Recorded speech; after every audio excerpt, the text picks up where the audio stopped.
Panels that happened today were incredible, right? All those people who came and spoke. And I knew it was just this wonderful opportunity to pull people together. But then what we realized is we were talking a lot today about what's going on in Texas and around the world, and that things are kind of difficult sometimes when you're thinking about conservation.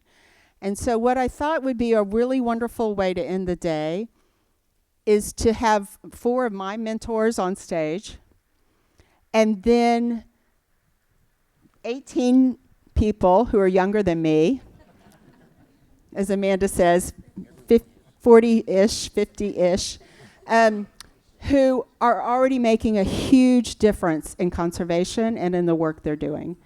And I just thought, what a great time to celebrate all of you guys, because you're our hope. I mean, today we talked about kids, but I think for me, you're the hope. You're the ones who are going to make the change. You're the ones in your industries, your organizations, your agencies who are going to change Texas and save Texas. So thank you for being here. I'm really honored you all showed up. What I wanted to do is just Andy, Sylvia, Colin, Larry, if y'all could just talk a little bit about who you are and what you're doing and what you've done. If y'all could just talk for a little bit, then what we're going to do is I'm going to ask questions of the panelists, and I'm going to ask you guys to respond to them, whether it's just have some kind of comment about what they said, or perhaps an experience that you've shared similarly to them, just to have a back and forth.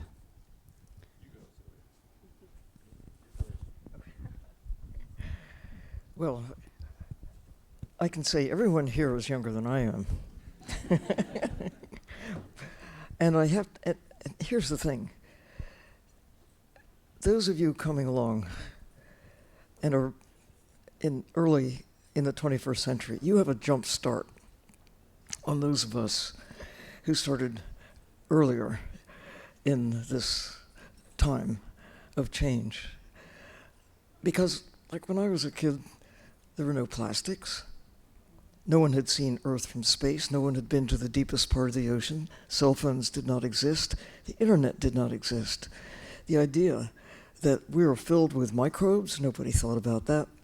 Even the construction of our cells.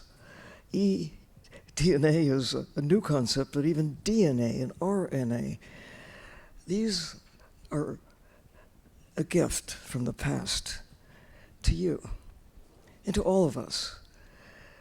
You know, we're on the edge of the greatest era of exploration ever, armed with knowledge that we have just in time. And some say, oh, I'm not going to worry about the future. The kids will take care of it. They'll figure it out. I had to do that. But the problems that have increased at the same time that we have learned more the last century, we have literally lost more. When you look at the decline of birds, of forests, of ocean life, half the coral reefs already gone or in a state of decline. The chemistry of the planet is changing, the ocean more acidic. The carbon cycle is different than it was when I was a child. And knowing that is a good place to start. I wish I had known what you know. I wish everyone could go back and start over armed with what you now know. But bravo, here we are. And I've had the pleasure, the joy of being in at the very beginning of the Harte Research Institute. And I'm so pleased to see how, for one institute, that is really making a difference. So glad to see corals with a champion, with the ocean, and the others who have come on board. And Andy, you were there at the very beginning. And look, people can make a difference. Ed Harte said when he endowed the Harte Research Institute with a gift, he said, make a difference, make a difference. And I hope that in my small way, I've contributed to making a difference, but I'm looking to you to make a big difference, because we really need you. You are as Pamela said, reason for hope. Thank you.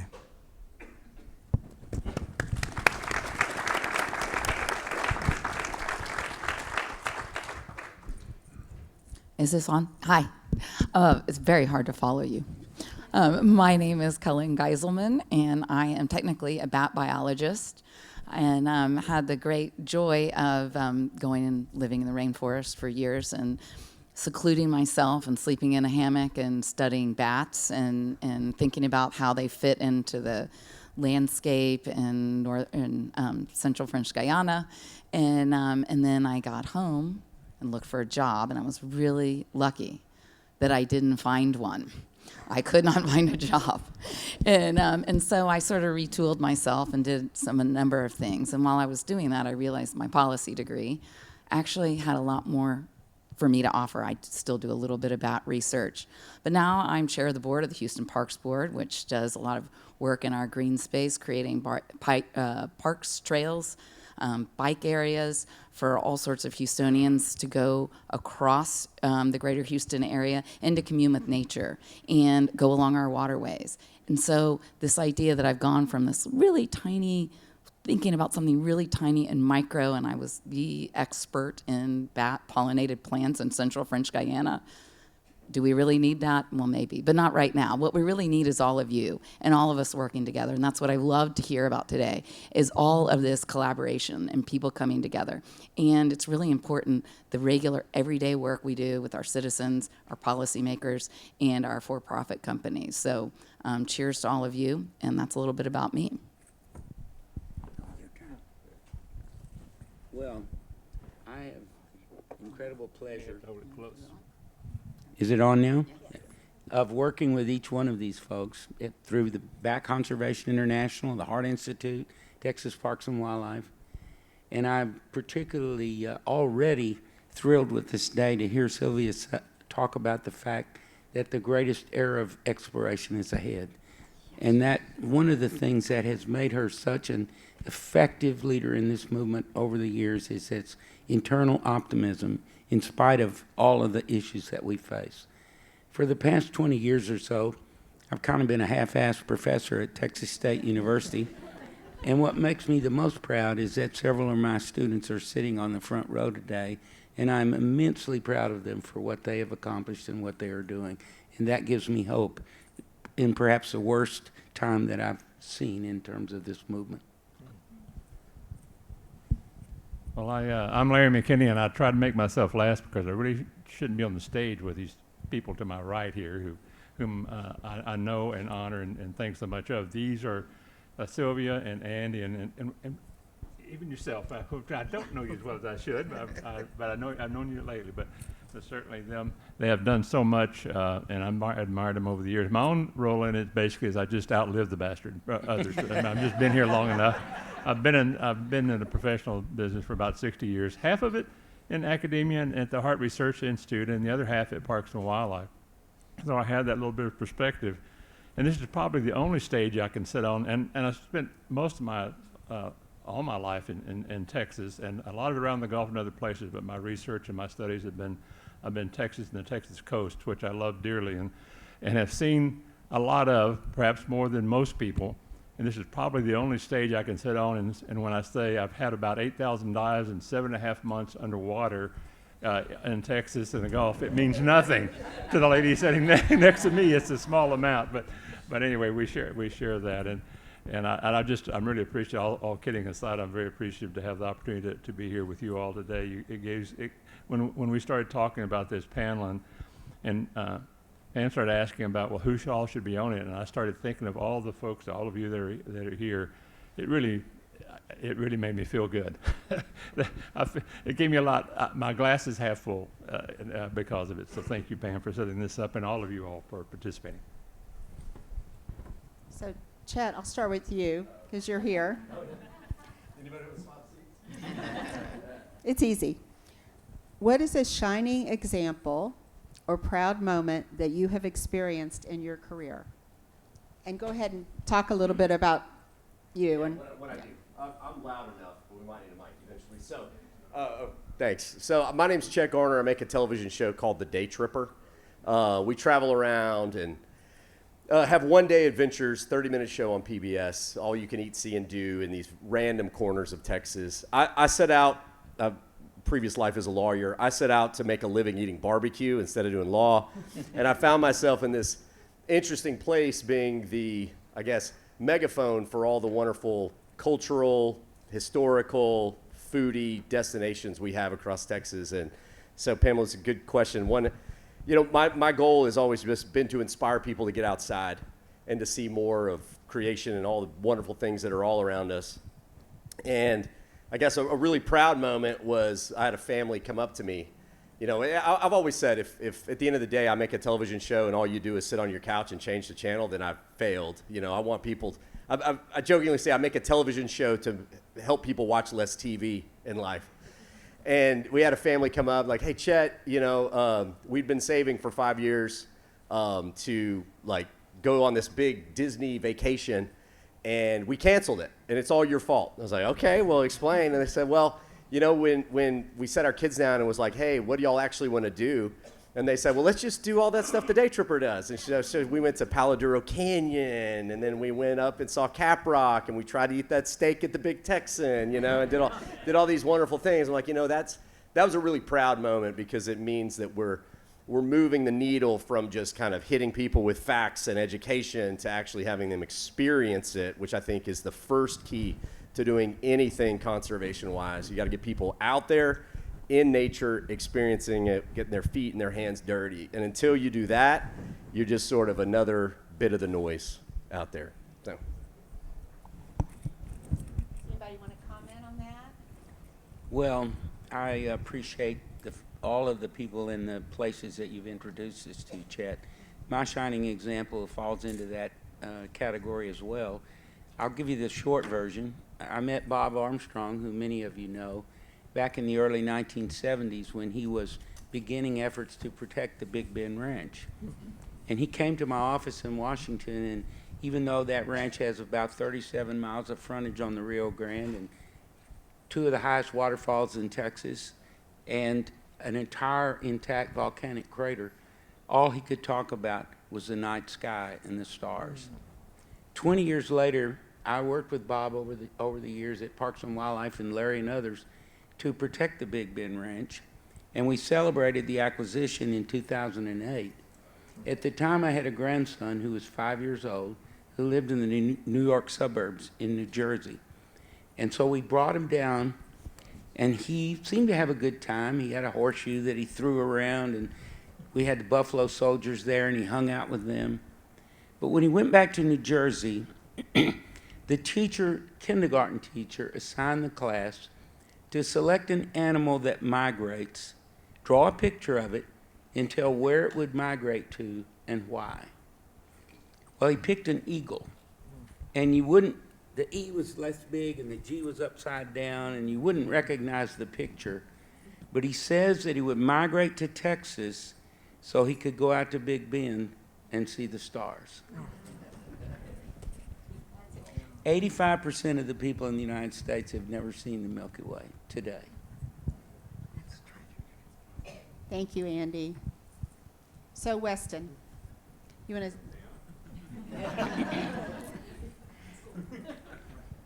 What formative experiences motivated you to enter a career in land, water, or wildlife conservation?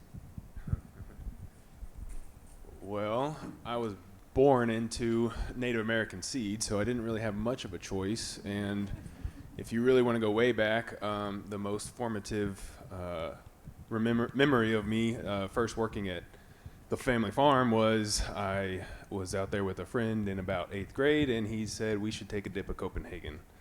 And we were carrying irrigation pipe across the field, and by the other side of the field, we were about 400 feet to the left and throwing up. So what I learned from that was that if I got really good at sports, I didn't have to work. So I spent the next 10 years playing sports and not working at Native American Seed until after college, where I came back and I lived on the farm, and I got into rainwater harvesting and solar installation and restoration, and just truly understood the impact and really the need of what we do. And Douglas Tallamy, I don't know if you know of him, an entomologist that really paints a very beautiful picture of the importance of native plants and the base of the food chain and how that transfers energy from the sun to everything else in the whole earth. Really just got me very passionate about what we do and what we're trying to do to restore the earth is really our mission. So, congratulations on not getting addicted to Copenhagen. Learn from that. I'll respond to that because I thought it was a really great story, and that just reminded me. There were two reasons that my family is from West Texas. Since the mid 1800s, we've been out there, and that's the middle of nowhere, close to a sea. So why in the world would somebody who lived out in far West Texas ever become back in marine biology and that type of thing? And there were two reasons. One, our family took a vacation down to Borderlands when I was about 8. Went out on his charter boat, and I was fishing with this big rod, didn't know what I was doing, and hooked a king mackerel, and almost broke my arms off, but I landed it, so I was literally hooked at that point. But what finally turned me to, not from just going there to go fishing, was television, and Jacques Cousteau, of all people. I'm just telling you, when I saw Jacques Cousteau, I knew what I wanted to do. And if I'd seen Sylvia, I'd been there faster. Thank you, Larry. So Lalo, Carlos. Carlos is with Borderlands Research Institute. And what motivates you to champion and promote Texas conservation of land, water, and wildlife? Lalo Gonzalez. I'm Associate Director with the Borderlands Research Institute. Opportunities, trying to give opportunities. I grew up, I think as you're going to hear the story repeat itself, as a child, I got influenced to conserve nature. But I really didn't know that opportunity existed as a career. The closest I had was to be a veterinarian. That was, my grandparents were ranchers, and that was the closest I could get to nature, was through being a veterinarian. But I was blessed to have the opportunity one summer to volunteer. At that point, Borderlands Research Institute did not exist, but Dr. Harvison was at Sul Ross. I was 15 years old, and he was desperate for help, and he allowed me at 15 years old to go help and do research. We were doing Gambel's quail research in Sierra Blanca, of all places. I grew up in a place where I would get lost in a forest of palm trees. We had jaguars, jaguarundis, and from there I got sent to Sierra Blanca. It's a very different part of the world if you don't know where Sierra Blanca is. So that's really kind of the thing that got me going, and it's now our job to get back. It's motivating to see that we have much brighter students than I ever was working with us and trying to give them the opportunities to do what needs to be done to help Texas is very important.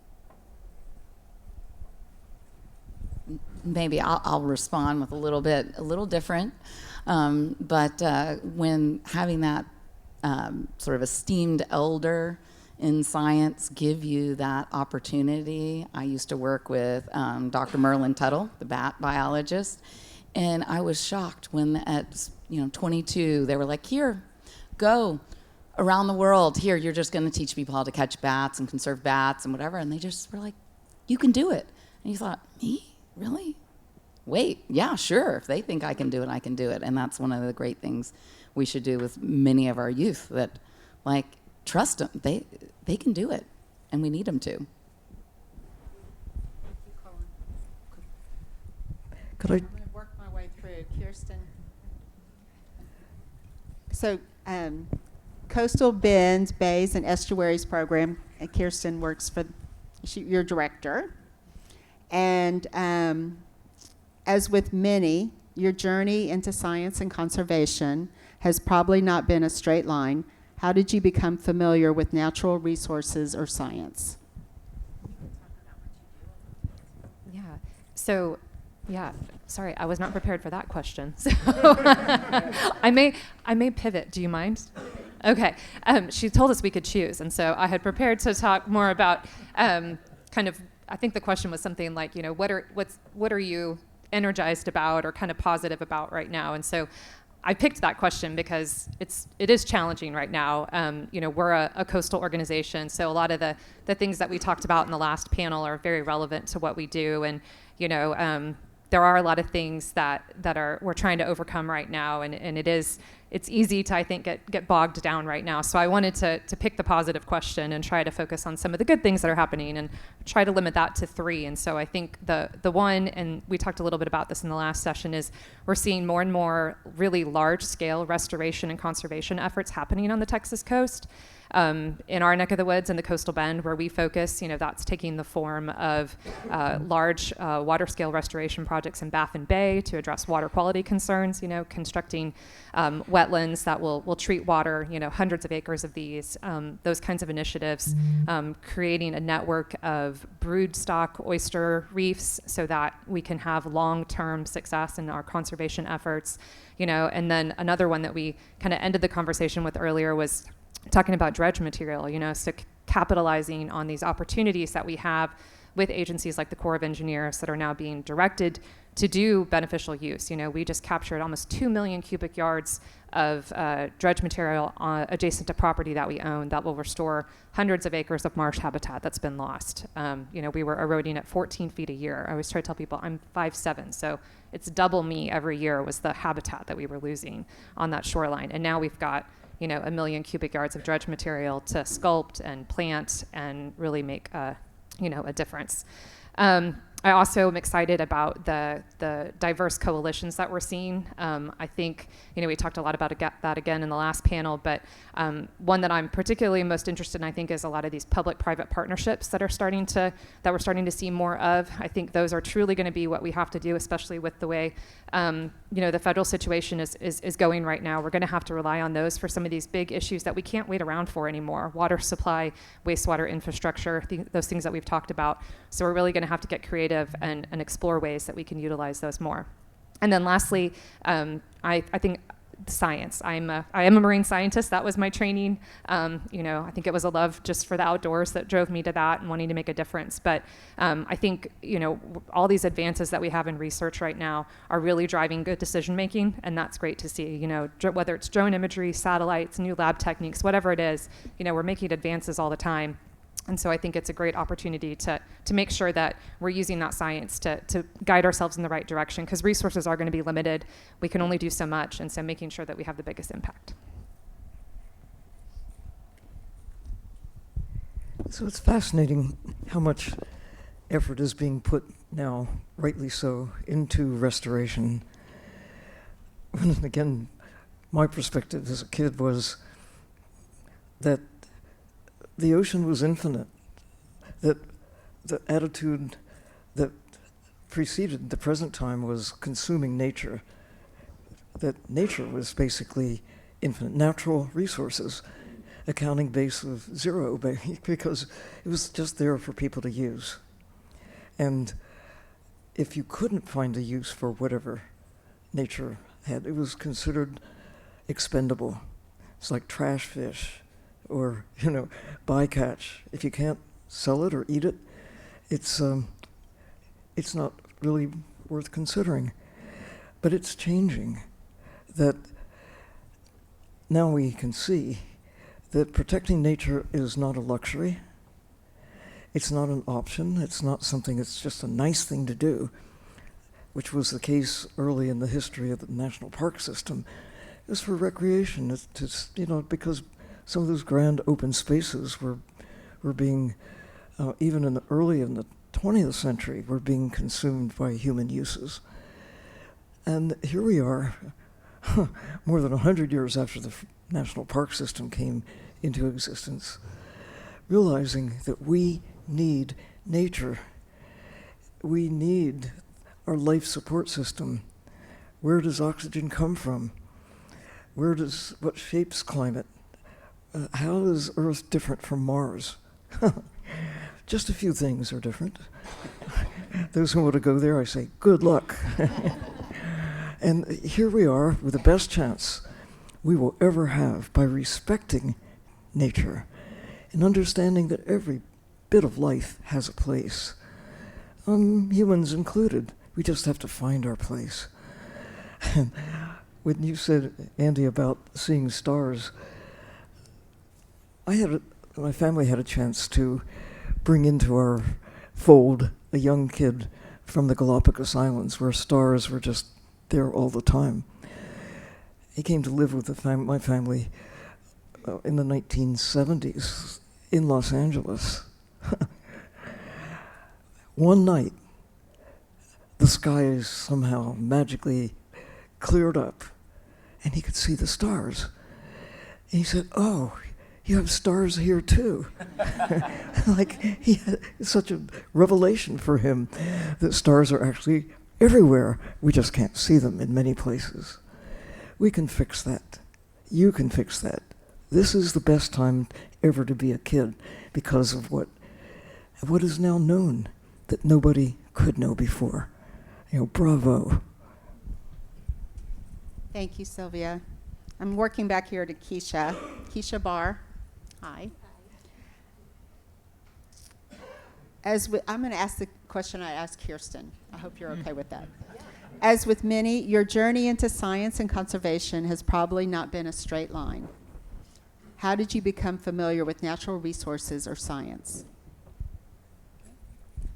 Hi, everyone. My name is Dr. Keisha Bahr. I'm at the Harte Research Institute, and I study coral reefs. My journey early on is very similar and parallel to some other folks that are here. I grew up in a very small town in the Midwest, and I didn't have the opportunity to engage with the ocean. And a lot of my motivations for engaging with the ocean were because of my natural curiosity I had as a kid. I would always ask my parents a lot of questions, and they would always be like, I don't know, just stop asking questions. But I was pretty persistent. But I did have the opportunity, like a lot of the other folks here, to be able to experience the ocean and travel to Florida and partake in a class when I was a high school student. Because I thought also the only way I could work with animals was to be a veterinarian. And just having the first time to be able to put my face in the water and see what was underneath the surface, it seemed so concealed and unknown, and just to hear everything and all the noises associated with a coral reef or even seagrasses and mangroves, I was astonished. So after I was done with that, I came back to Ohio and told my parents I wanted to be a marine biologist. Like, I didn't know what that meant. I think a lot of us didn't know what that meant. My parents had no idea. They didn't go to college. They didn't understand what was needed in order to pursue that career. But they did know I needed to be scuba certified. So I got scuba certified in a quarry. It was 50 degrees Fahrenheit. It was awful, but I loved it. And I would say from there, like, I was a train. You couldn't stop me. I wanted to constantly find a way to do what I wanted to do and be able to share the knowledge and the curiosity that I had for corals with other people. So as soon as I graduated, I left my small town, was the first person to do so, and I haven't looked back. So I kind of thought when you sent us that list, I didn't even know how to answer a lot of those questions because I don't think I've taken the time to stop and reflect about what choices I've made in my life because I've just been go, go, go because as you all know, we're just living in this crisis world right now where we're losing these reefs every single day, half of them gone in the last 30 years. And I think my motivation has been just keep going, see what we can do as much as we can to help slow that decline. And I guess my path was pretty straight. Is once I found an opportunity and I found something that I loved and that filled that curiosity, I haven't stopped from there. And I think a lot of us have a similar story of that's what motivates us to keep going even during these hard times is that optimism and knowing that what you're doing does make a difference. Could I jump in again? There's a history in science of not communicating with the public at large. You're considered somehow a popularizer if you step out of your ivory tower. And some scientists who preceded you, like Carl Sagan, for example, was not permitted to go into the National Academy of Sciences because he was too outspoken to the public at large. But thank goodness that he was outspoken and did communicate, and that culture of not getting out of your shell has changed. And you are just such a wonderful example of sharing your view, of being willing to not only be a nerdy scientist and an explorer, a problem solver, but to really enjoy sharing with your students and with, like this, with all of us. It's cause for hope. Because if we don't share and don't keep learning and acquiring and building on what is now known that nobody could know before, it doesn't do any good to learn something if you don't share it and have it become a part of our common knowledge that might even emerge someday into wisdom. Thank you for what you do. Thank you for what you do. Yvette, I'm going to ask you the same question. Okay. Here you go. So I love this question, and I was really excited to answer it because my path has not been linear, but I've always known what I wanted to do. So around 8th grade, I got to watch like one of the first Shark Weeks ever. And I found out about Eugenie Clark, who was an ichthyologist who studied sharks and discovered the Moses sole. And she was like my icon for the longest time. So I went all throughout high school trying to get good enough grades to get a scholarship to go to college for marine biology. And I did that, but I really suck at physics. And you need physics in order to graduate with that degree. You also need biochemistry, and I just did not do good with those. And then also I had a death in the family and left school for a while. So my path got off kilter. I came back, I did a part-time, and in that experience of going part-time, I took a conservation and wildlife biology class where I got introduced to Aldo Leopold. And another like aha moment of what it means to be in the world and doing something positive. So I graduated with a wildlife and conservation biology degree, and I had no idea what I was going to do with that. I thankfully got to do a little bit of bird banding, and that took me down a different path. And then I did AmeriCorps, and AmeriCorps changed my life because it taught me the importance of outdoor education for students. It also taught me that I'm a good educator. It got me excited about being in front of people and getting people excited about doing something for the natural world. And it's been a roller coaster ride ever since. I've not always worked in environmental education, but I've now been with Audubon, Texas for 7 years, and I love it. I get to work with high school students. I get them outside. I get them excited to be doing something positive for the world around us, and it's just incredible. So I'm really glad that my path went all over the place, but I've always been able to come back to conservation. Can I share that I did organic chemistry in night school after I got my undergraduate degree, because some of us just aren't great at that, but we're great at other things. So I completely understand how that goes, and it leads you to somewhere else. And I actually excelled at Austin Community College in night school for organic chemistry, and I think I understand it better now than I would have at Duke University with all those pre-med people. Anyway, so it is, and it's really interesting to see where life will bring you, sometimes full circle. And education is key. Okay, Ryan, you're next. Let me see. Guess which question? What drives you to advocate and teach others about conservation? That's a great question. I don't know. Here's the mic. Thank you very much. Thank you. What drives me, and I think, first I'll just say, my name is Ryan Spencer. I'm executive director of an up-and-coming nonprofit called Comel Conservation in Central Texas. And for those of you that don't know about Comel County, it's where New Braunfels is. That's our county seat. And it has been for many, many decades a very rural place, and it is fast changing. We're getting about 10,000 new people every year, and our water sources are very strained. And so water is a big part of our work.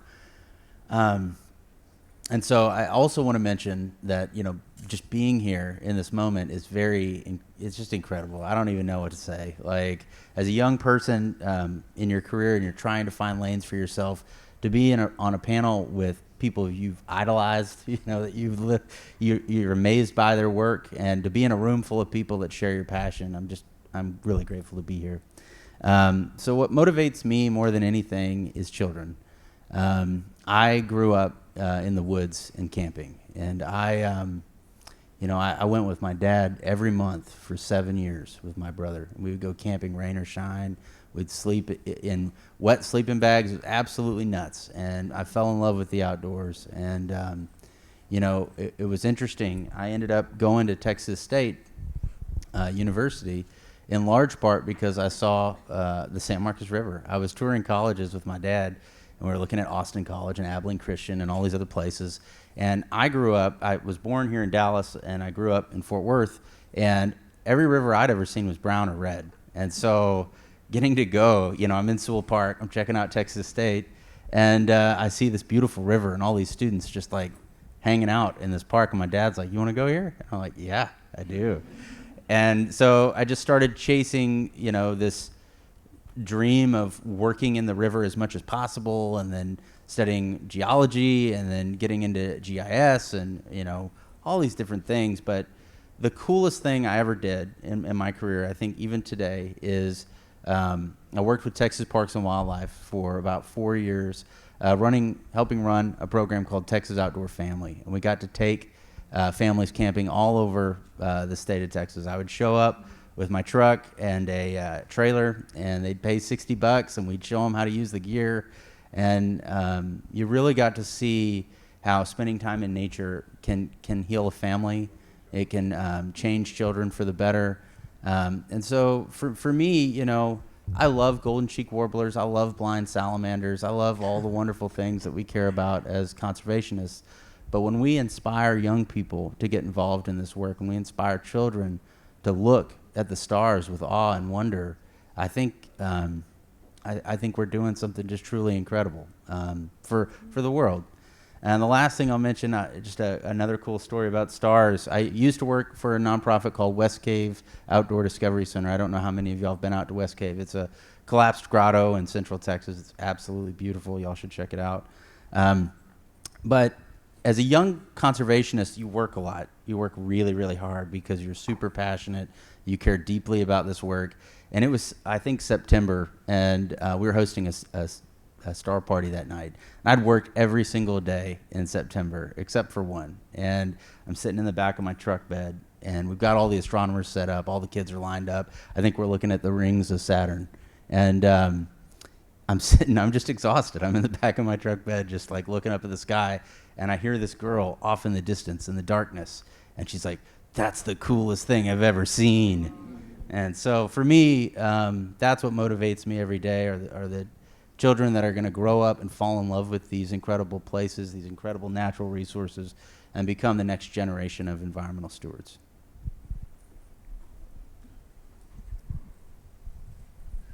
Marissa, I just want to keep hearing these You wanna things. keep We're just, going? it, Okay, but it reminds. then I want to make sure we hear from all of I our, do our, too, our so- folks, because it's just wonderful. It is It okay. really. This is for you guys too. I figured you'd love it. Marissa, what is making you optimistic about conservation in Texas? I love that Ryan teed me up by talking about the future generation. I'm Marisa Bruno. I'm the water program manager at the Hill Country Alliance. We're a regional nonprofit that works with so many different partners to protect the land, night skies, water, and unique character of the Texas Hill Country.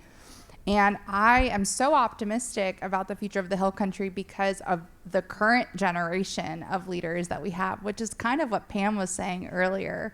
We are so fortunate to work with folks on city council, county commissioners, GCDs, parks, grassroots advocates that are fighting the good fight in the Hill Country to guide responsible development and preserve our water resources and land resources.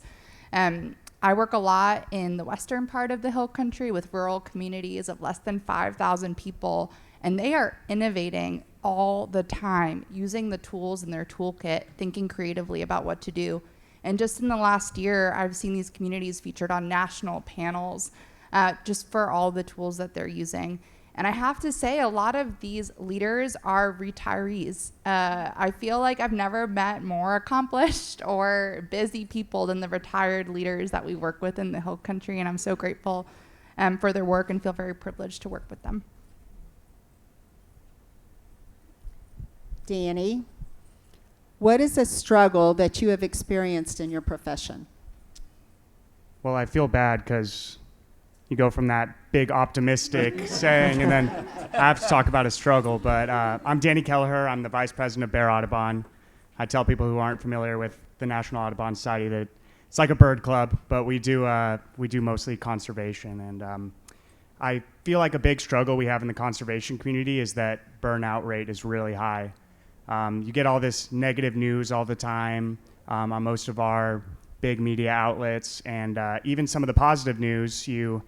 My grandma, she texted me the other day and she said, "Look at this exciting news. The golden cheek warblers, it's going to be downlisted from endangered to threatened." And, that's great that they're doing a lot better, but then you think, oh, well, this is going to open up a lot of places to development and it's probably going to end up getting worse again. So in that burnout, especially for places like Bahr Audubon, where we're a all-volunteer organization, we struggle with people, they're dealing with life and they're dealing with their families, and then they also have this space that they really care about, but they're only hearing negative things. So I think the key to combating this sort of burnout is to create, like we're doing here, like a very strong sense of community. You have your friends. For me, it's we go out bird watching, or you have people who go out fishing together and just spread that positive news, enjoy the Texas nature we do have, and spread the news of the little wins like people here are achieving every day. So Wonderful. Thank you, Danny. Shane, what motivates you to champion and promote Texas conservation of land, water, and wildlife? Well, Pam, thank you for the question. Well, first of all, before I answer what motivates me, I just wanted to say thank you for putting this together, and I'm just excited about the opportunity to get to go home and let my daughter know that Sylvia Earle is sitting behind me. My street cred's about to go through the roof, so thank you so much. Really what motivates me, and it was, it was spoken to in one of the previous sessions, and it's all centered around our children. Many of us up here are parents, many of out in the crowd are parents and or grandparents, and it is the younger generations that you care about. And we're sitting here in the shade of the trees that these men and women behind us planted, and there's a sense of responsibility that I think we all share, and that we want to do that planting ourselves for those future generations. So for me, it's all about my children and their children. And the example for me came from my grandfather. We have a small private land in Jackson County, and he sacrificed his whole life and made so many improvements on that property so that his children and grandchildren could enjoy it. And he could have done so many more great things in life, but he stayed true to himself. He remained humble and put his life's work into that property, and he set an example for me that I hope to continue moving forward. Shane, go ahead and say a little bit about what you do too. I'm Shane Bonnot. I work for Coastal Conservation Association. I do fisheries advocacy policy. Used to work for Parks and Wildlife Department. I live in Lake Jackson, the town that Andy Sansom built. Thank you. Amanda, I'm going to ask you this.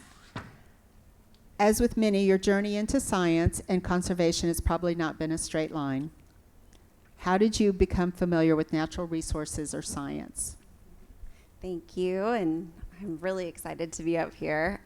This has been a very inspiring day, I think, so glad to be here. I'm Amanda Fuller. I'm currently working as a consultant. I started a firm 2 years ago called Fuller Coast and Water Strategies.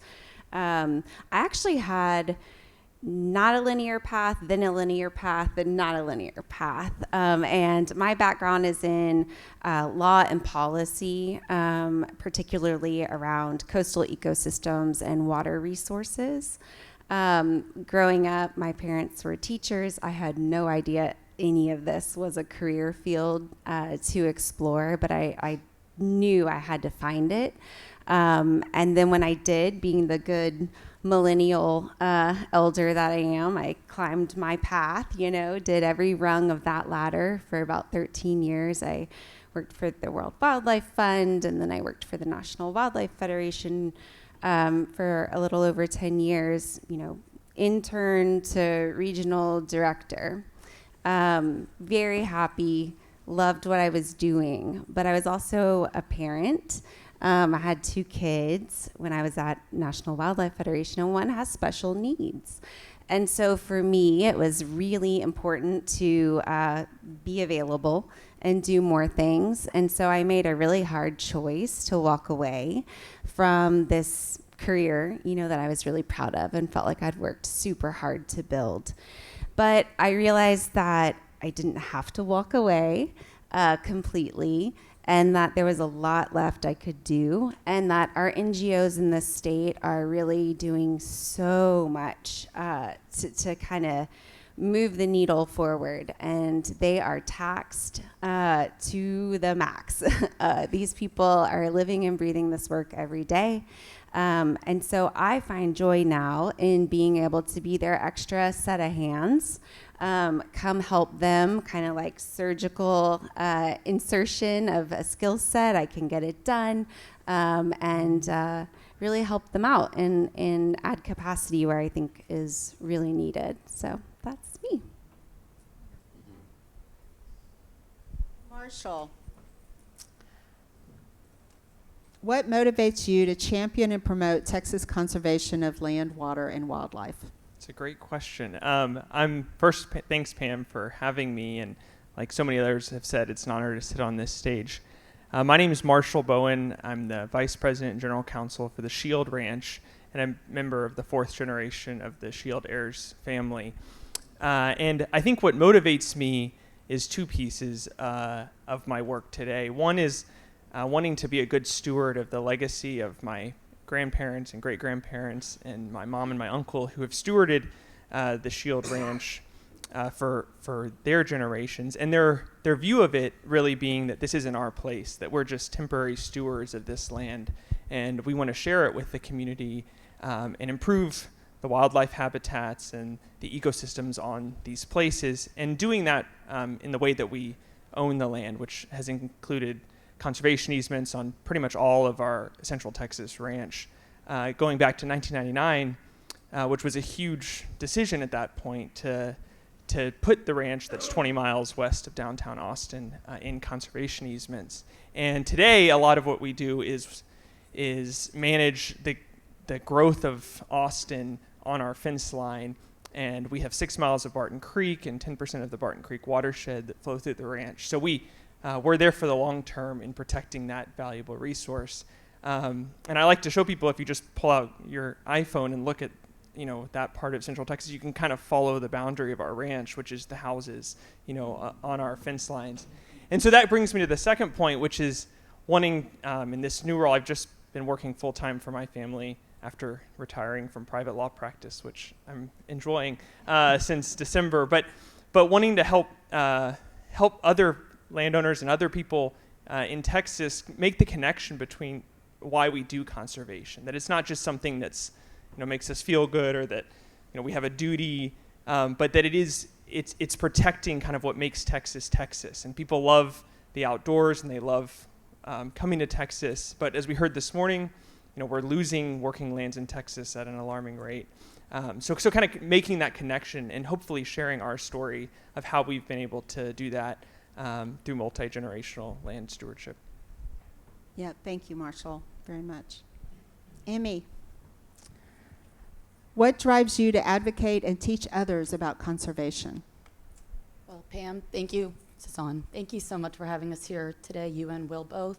I grew up in the conservation world, but I didn't understand that was a unique experience for me. I probably knew the basic understanding of a conservation easement before I was 10 years old. I've never been to Disney World. We grew up outside. But again, I didn't realize that this was a unique experience for me, my sister, my family, and even the people we hung out with growing up. So being a 7th-generation Texan and understanding that Texas is 95% privately owned, and getting to spend time on a good bit of Texas private land, I want others to have that experience. I work for the Texas Parks and Wildlife Foundation. I oversee our Stewards of the Wild program with my colleague Katie back there, and we are a conservation leadership program that equips the next generation of conservation leaders with outdoor educational opportunities. And these are not your people sitting up on this stage. These are the people who didn't grow up in the space, but are really interested. And I think that is what motivates me, is I get to work with these people every day and just understand why they're interested when they didn't come from the same background or cloth that I was cut from. Wonderful. Thank you. Caitlin, I'm going to jump up to Caitlin there next to, okay. Caitlin, what motivates you to champion and promote Texas conservation of land, water, and wildlife? Thank you, Pam. My name is Caitlin Tran. I'm a program manager at Texan by Nature, and our NGO is focused on being at the intersection of conservation, NGOs, and business and industry partners. So although we don't do a lot of on-the-ground conservation directly, we work with partners to facilitate funding or advance the mission and then accelerate the work that they're already doing. But for me personally, and motivation towards being engaged in conservation, when I was growing up, I really understood the connection to the land through my grandfather. He immigrated here in the 70s. He was a shrimper in Southeast Texas, and we spent our summers in the marshes of Southeast Texas with the Texas heat, the sun, and the massive mosquitoes. But really, it was like the first place that I was able to see that interaction with, Judge Brannick had said, the industry that's there, energy production, refinery, fishing, etc. But also the paired with protected lands, with the refuges and marshes and different wildlife management areas. So in seeing that and again, instilling that value in me to understand that the natural lands provide not just land, water, and wildlife, but also for communities and business, really motivated me to pursue a job and a role in conservation that really embodied that. So within my role at Texas by Nature, I'm really able to work closely with our partners to again advance and support the work that they're doing. So, yeah. Thank you, Caitlin. Marie. What is a shining example or proud moment that you have experienced in your career? Hi, Pam. Well, I echo everybody in thanking you for having us all here today. Everyone, I'm Marie Camino. I'm with the Nature Conservancy in Texas. My role is Government Relations Manager, so I work right now at all levels of government, federal, state, and local, on things like nature-based solutions or, of course, land conservation. My tenure at TNC has been a little bit short. It's been 2 years now. And so, within that time, I've seen a lot of wins and been so fortunate to work directly on some of those. Probably the closest win that I've worked on was a resolution that passed in Travis County last year. So we worked really closely with Travis County to author a resolution that, resolutions are not always super binding, but I worked hard to make it as binding as I could, that would, encourage the hiring of contractors who could do nature-based solutions in the projects that resulted in the bond that they passed a couple months prior. But also in all projects in the future that they end up taking on. So it does that by giving preference to those contractors when they apply to do a project. And so it is required. That's really great. It's a really populated county, and so we hope that that'll be really impactful and that it can serve as a model for other big counties in the state. At the state level, I'm sure a lot of you heard of this last legislative session. There was $1 billion allocated to the creation of new state parks and the expansion of existing state parks in the Centennial Parks Conservation Fund. That was really, really positive. And then the last thing I'll mention, just personally, and I didn't work super closely on this, but did give comments and support. Last summer, I believe, there was a rule passed at Texas Parks and Wildlife that prohibited the canned hunting of mountain lions. As an animal lover, I was just, this is one of those things that's really close to your heart, and you're just so fortunate to get to work on it. So, it did that, and it also mandated that traps be checked every so often. So, we did give comments in support of that. I know others put in so much work to do that, but that's, just one of those things where it passes, and, we didn't have any protections for mountain lions before that. So it was just a heartwarming moment. And thank you for being there that day. Yeah. That was really important to me. Yeah, thank you. Yeah, I know you did a lot of work on that. For all of us. So, Jesse, I'm going to switch to you, and then I'll go up there and talk to Amanda and Nick in a second. I can't really decide what to ask you because you just know so much. What drives you to advocate and teach others about conservation? Sure. So thank you, Pam. Jesse Gilbert with the Texas State Aquarium in Corpus Christi, and really our new wildlife rescue program and where that's going. I think that's really how we're starting to work within conservation. And I think what motivates us to teach others is keeping that wonder and keeping Texas. One of the perks of working at the aquarium is getting to hear multi-generational families, grandparents, parents, kids talk about their last fishing trip or hunting trip or camping trip in Texas. And so it's unique, and we get to just kind of harness that in those moments. And a few months ago, we released 700 endangered sea turtles back into the Gulf on a cold Saturday in February, and we had thousands of people there cheering every single turtle on. Every turtle that crossed the beach, they cheered, they took photos, they celebrated that, and you can see Texas is unique and it's special. And so I think what motivates us at the aquarium, at the rescue program, is to make sure that Texas stays Texas. Thank you You're very welcome. much. Yep. So Amanda and Nick, I've gotten to know them because they were in Andy's class. So Andy may actually want to ask Amanda and Nick questions. Andy, do you want to ask Amanda and Nick a question? Well, I'm just very proud of both of them, as I am of all of these young people here. They are two of the most exciting young conservation professionals, and one of the things that I think it makes me think of is, and I know that each of us up here has ties to academia. When I started at Texas State University, the students were kind of nonchalant coming out of the 90s. Today, they're fired up, and they're inspired by people like Nick and Amanda, and that gives me hope in one of the most troubling times that I can remember experiencing. So Amanda, I'll ask you a question. What motivates you to champion and promote Texas conservation of land, water, and wildlife?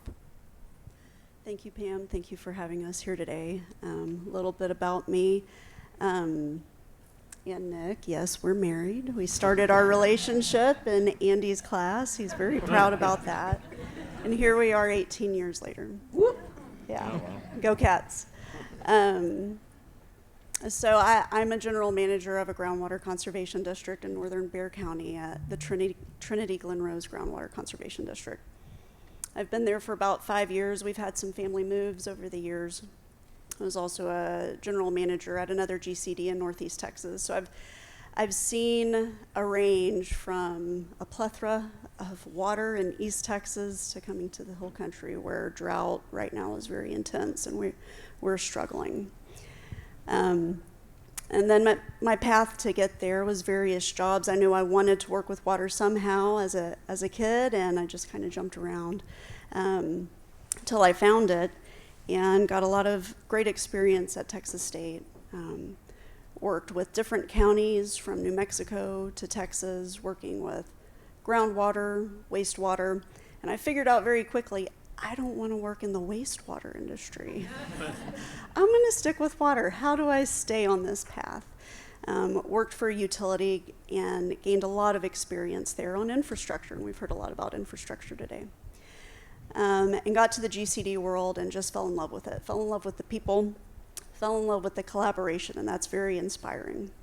The collaboration we have between different entities, nonprofit groups, even landowners, having those aha moments with landowners.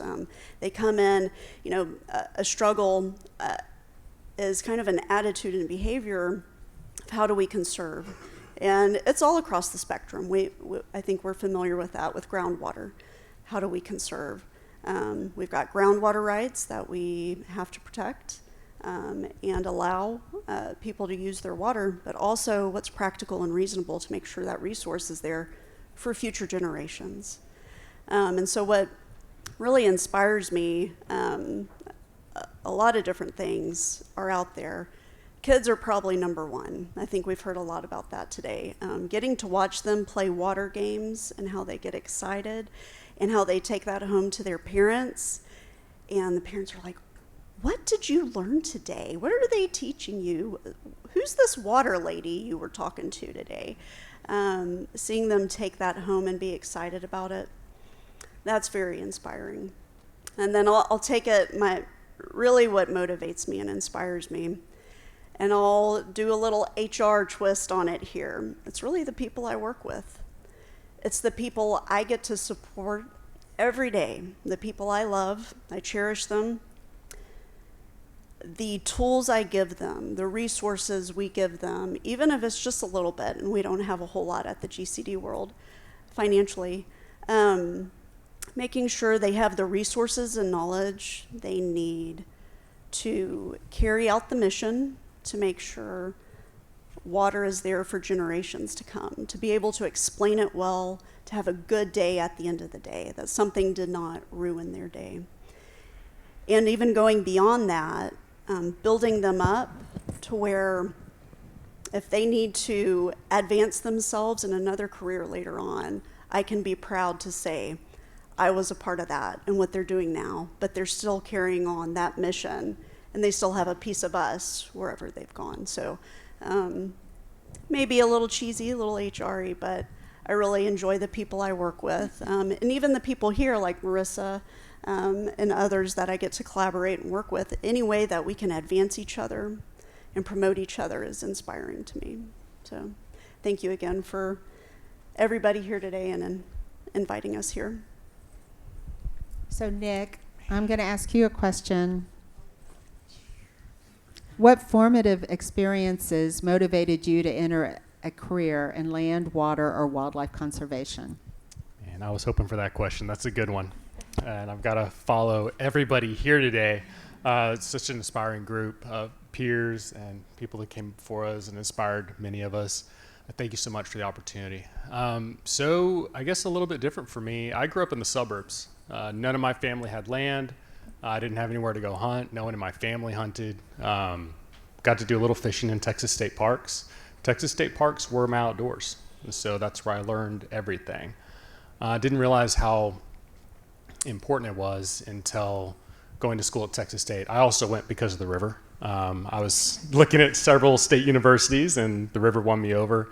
I fell in love with the river, fell in love with the outdoors, found my way into parks and protected places with Andy, met a lot of inspiring people, and that kind of drove me towards working for Texas Parks and Wildlife. It was the agency that gave me all the tools. I learned how to drive a tractor. That was really cool, growing up in the suburbs. I learned about conservation principles in practice. So my degree is in resource and environmental studies from Texas State University. Also, my name's Nick Malukas. I'm the superintendent at Government Canyon State Natural Area. It's a 13,000 acre state natural area inside the city limits of San Antonio, mostly over the Edwards Aquifer Recharge Zone, which is our purpose for existing. So anyway, back to water. Water became very important. The San Marcos River, the source of the river, groundwater, and it kind of led me that direction towards Government Canyon. Something my wife and I have in common is our love for protecting groundwater resources for future generations. A word I like to use a lot when talking about conservation is our job is to protect things in perpetuity, forever. It's a very long time. And we're not looking 10 years down the road. We're not looking a generation down the road. We're looking at forever. And it's a big responsibility. So helping people understand what that means is really one of the things that drives me. So you guys, we have 20 minutes. So I think this is a really great opportunity to have some exchange back and forth. So does anybody have a question for Colin, Andy? Yvette. Okay. I can say it without the microphone. I can get loud because I'm an educator. Or okay, great. So one of the questions I do with my high school students during their career panel, when I bring in people from outside, is to ask the panelists, what do you think is the most powerful way to create change going forward? Education, legislation, or scientific dissemination? And so that would be my question to the panelists. What do you think is the most powerful way to create positive change? My response is yes. We need all those things and more. Personally, I'm driven by the vision of what the world is going to be like when my grandkids have grandkids. That we are poised at a pivotal moment in time when we still have a choice about whether there will be sharks or not, whether there will be wild land or not.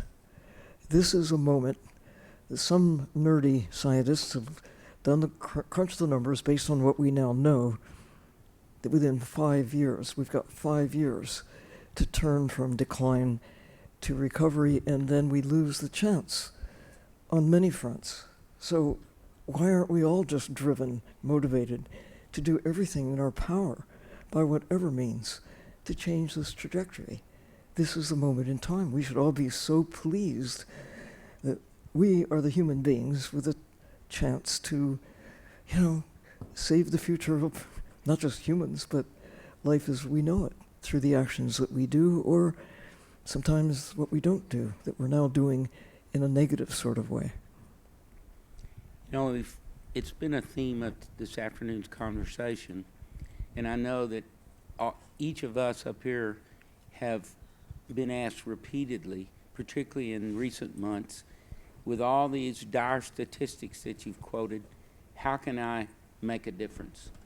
Whether I'm a school teacher or an accountant or a lawyer, or how can I make a difference? Well, I can tell you that when Larry and I first started working together, we formed a relationship with an African-American church in East Austin and took their kids hunting and fishing, and we set up a canoe trip on the Lampasas River and took these kids up there, and you'd have thought they were in spaceships because they'd never been even seen a canoe before. But we had wonderful outdoor leaders, and within an hour or so, you'd have thought these kids had been in canoes all their lives. So we were on the river for about 6 hours, and when we got to the sandbar where we were going to take out, one of the adult leaders was standing on the sandbar skipping rocks. And one of these children said, "Did you see what that dude did?" And we realized that they'd never seen anyone skip rocks. So we took the next 2 hours and taught them how to skip rocks. And after dinner, the adult leaders, both black and white, were sitting around the campfire telling stories. And the children were back down on the river in the pitch black dark, skipping rocks. No matter what we do in our daily lives, every single one of us can find a way to take a kid outdoors, to teach them how to fish, to show them birding, to take them to Palo Duro or Caprock Canyons, because that is the most powerful force of change. No child left dry. Exactly.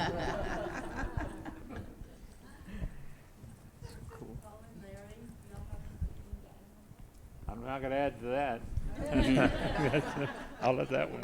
I'll take a slightly different approach, because I was a lucky child and got to go outdoors all the time and was busy collecting little bugs and had all sorts of stuff in my room and was allowed. That was something that we did. But I was somewhat sheltered as an urban kid, though I'd been directly in nature or in urban area. But I had never really considered in the 1980s my effect on the environment. And it was really interesting. I took a class when I was a freshman in high school. It was called Gulf Coast Crisis. And the first shock of it was like, I live in Houston. I don't live on the Gulf Coast, but apparently I did. I never really put those two things together. No one ever brought that. And we all wanted to take this class because we got to go on field trips. We were 15. We could not drive. And so the idea of going on field trips was fun. And so the first field trip, we weren't really paying attention to where we were going or what we were doing of this Gulf Coast crisis class. We didn't really understand what the crisis was. We didn't know we lived on the Gulf Coast. And then we arrive, and we are at a BFI landfill. And they were like, kids, this is where your garbage goes. Never in my life considered where my garbage had went. And we were like, and it was huge, and there were seagulls. I mean, it was, and we were made to bring our brown bag lunch in the car, and we were going to eat lunch on the landfill. Looking at, well, obviously, we didn't eat any lunch, and so the next day, we're like, show up again for this class. We're like, where are we going today? Driving along in our van, you'll appreciate this. They took us to a sewage treatment plant, and they're like, kids, this is where it goes when you flush, and we're like, wow. And they showed us all how it worked, and it went like this day after day after day. In fact, we even went out to we might have gone to where they grow some of the seeds that you were taught, that your family was I mean, we went and saw all sorts of stuff all over Texas, and I thought every citizen should not just go outside and enjoy nature, but to see how it all connects. Like, I mean, why would you know that? Why would you ever think about where your garbage goes? It was like the garbage men, a miracle happened and it went away. And all of this has an effect, and we all do have an effect. And that was, and I will always thank that Catherine Leatham, my late biology teacher in high school, for turning that around. And then we did do some positive things. Terry Hershey came to our class. I mean, it was like, and I was like, who's that lady? Anyway, it was an amazing thing. But our teachers are really important in however we can get for people to go see how our world works, both the human infrastructure and then maybe the more important, the nature infrastructure. I'm going to say something a little bit different, more philosophical. I can't add to anything that's said here is marvelous, but I was just here thinking that, as Andy mentioned, when we came to Parks and Wildlife together many years ago, and the department was a very different place. And I'm not saying this negative about the department, but in the era when Andy and I first came into those agencies, it was all men. I mean, basically that's what it was when I come in. And I was, and one of the things I was charged with was putting together this resource protection division, and I started with 10 people, and 15 years later, I had 144, and when I left that division and moved on to do other things in the department, it was 52% women and 50 and the rest men. It had changed. We had changed it, and it was changing everywhere, and it was all to the better. Believe me, and that type of thing. It was wonderful. We had wonderful professionals out of all levels there. And I look across this panel today and see what we are today. This diversity is so important. Diversity across all things for what we're doing. We need this diversity. Thank you all for sticking with it and what you did. I remember watching many videos of Sylvia and her career, and I cannot believe what she had to go through. This lady is one of the toughest people, all things aside, what she did to persist and set an example, I know, for all of us. I can't say enough of that, but thank you all. Yeah, one thing, I'm closer to the 80 side of things than others, and may not mean much, but I had a little bit of low energy coming today. It's been a long day, but I am so much more energized now than when I came in because of hearing what you all said. And I feel much better about where we're going as a state. Thank you, Pam, for creating this opportunity. We need to do more of this in another way, just because this needs to. We need to know this. We need this kind of hope. So thank you all for what you did. I couldn't agree more. I would like to echo what Larry has just said. This has been one of the most inspiring afternoons that I've spent in a long, long time, and it's because of you all. When we think about things today as being hard and bad and negative, when Larry and I first started working together, I had wonderful lady that had worked for me that had gone to work at Parks and Wildlife 1 month out of high school, and she told me that she went home every day crying because of the way she was treated in the office. And by the time she retired, she was one of the most senior women in the department, and the complexion of the personnel had completely changed. So when you look back on times like that, you know, we've gone through some bad stuff before, and we're going to get through this, but it's largely because of people like you all who have committed yourselves to making the world a better place, and I'm very grateful to you. Could I weigh in?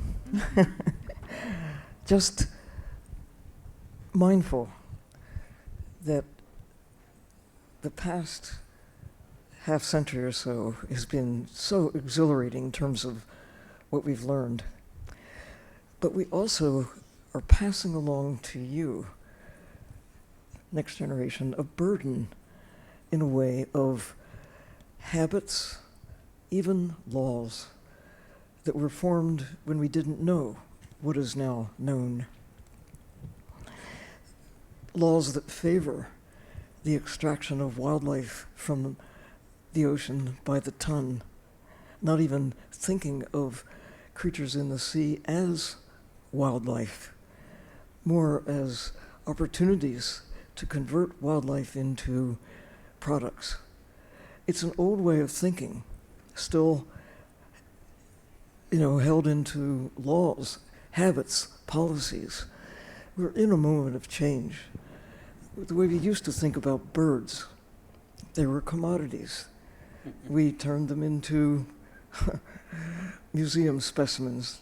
Just, there are no examples of many of the birds that once were taken to the point of extinction. We can do that with sharks. We can do that with tuna. We can probably even do it with shrimp, with krill in Antarctica, with the creatures that we take without really thinking of them in the same way that we've come to appreciate those creatures who live closer to where we are. But it's an opportunity because we do have the knowledge.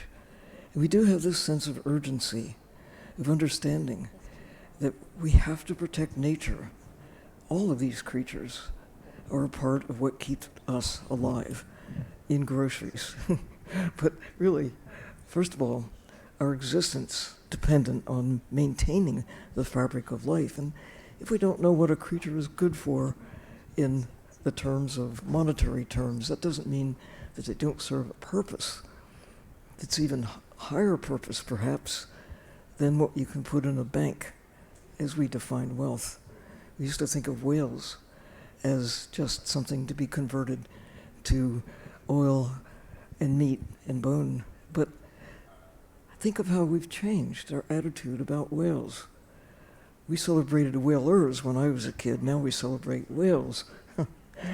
And I think evidence that we can change habits, even change laws that you have inherited. We have to, based on what we now know, that we did not know before. You really can't blame people if they don't understand it. You don't see. And a lot of people still do not understand the value of nature. First and foremost, as the source of our life, our existence. Well, we need nature, but now nature clearly needs us to listen up and, not just listen, but do something. And that's why I, like the rest of us here, are leaving this conversation, this room, I think, with greater level of hope than when we came in. Thank you. Being stewards, we like to take a longer look and be cautious and think about a holistic approach to make sure everything's in balance. But it seems like we need to move at a much faster pace to keep ourselves from running into a wall. So with all of your combined experience, we've kind of already asked this, but what are effective ways to truly influence human behavioral change is what I think is what the challenge is. Well, I would say, Weston, that one of the things that's absolutely crucial is to be able to pick your shots. I was 40 years old before I held a job more than about 18 months because I got fired so many times for taking on windmills that I really didn't need to do. There's going to be opportunities in battles where it is worth putting everything on the line, but you have to pick your shots to stay in the fight. That's good advice, because I feel like I'm constantly frustrated with the lack of change, and I just want to make everything happen right now, but you can't do it all at once. So. You do, and I think that's really important. Again, I go back to the story of Andy and I. There was a time when things were so difficult at Parks and Wildlife that Andy and I would come in early in the morning, and whoever came in last would go down to the other's office to see if they'd been fired yet. And so we came up with the motto: says, okay, our job is just to outlive the bastards, and persist and stick and push and push and push, yep. And don't give it up, and not be the one who backs off first, and hold that energy and just outlast them. Well, maybe that's what we share together. We're all pretty stubborn in that sense. Well, one reason for optimism, I think, is that we are in this transition time. Not everybody's on board, clearly, with some announcements just today. Not everybody's on board for valuing nature and being nature positive in how we live our lives, to give back, to converting the wealth that has been accumulated by consuming nature, to consume some of that wealth and try to give back to nature. When you think that the term developed land means that you've consumed nature, you've made it more human-friendly, you think, until you look at the big balance sheet and realize that by consuming the natural systems that have taken 4.5 billion years to get to a place that is just right for us, the last 10,000 years had been optimum for human existence. But that's a break in long periods of ups and downs when nature was not suitable for the likes of us. And here we are with a planet that is just right for us, and we have seemingly done everything in our power to disrupt the systems that are favorable to us, whether it's the sky or water, wildlife, whatever it is, the fabric of life. But here we are with this conversation, recognizing Earth is in trouble. Therefore, so are we. But we aren't without power. If we have the power to convert the world in ways that we've altered the nature of nature, now we need to scramble and hurry to figure out how can we put things back? How can we safeguard the systems that keep us alive? Imagine if we didn't know. That's what gives me hope. And now we see whales as more valuable alive than dead. We really value those ancient trees in ways that once just looked like, converted to lumber, really a bonanza, but try to make a 1,000-year-old tree on our watch.